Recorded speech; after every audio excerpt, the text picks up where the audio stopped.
السلام علیکم ورحمۃ اللہ وبرکاتہ۔ معزز ناظرین و سامعین کرام، امید ہے کہ خیر و عافیت کے ساتھ ہوں گے۔ آج میں کھجور کے متعلق چند معروضات آپ کے گوش و گزار کرنا چاہتا ہوں۔ طب نبوی کی روشنی میں کھجور۔ طب نبوی کی افادیت کو مسلم تو کیا غیر مسلم بھی مانتے ہیں۔ جدید سائنسی محققین نے جب طب نبوی پر تحقیق کی تو انہوں نے بھی اس کی حقانیت اور افادیت کو تسلیم کر لیا۔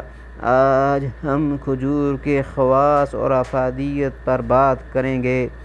کھجور ایک پھل ہے جو نہایت شہری ہوتی ہے۔ یہ ایک ایسا پھل ہے جسے بچے، بوڑھے، جوان، غرض ہر کوئی بآسانی اسے کھا سکتا ہے۔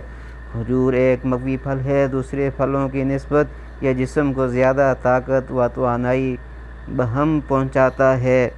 کھجور کا ذکر قرآن میں بھی آیا ہے اور نبی کریم صلی اللہ علیہ وسلم کو بھی بہت پسند تھی، کیونکہ کھجور مقوی اور غذائیت سے بھرپور ہے۔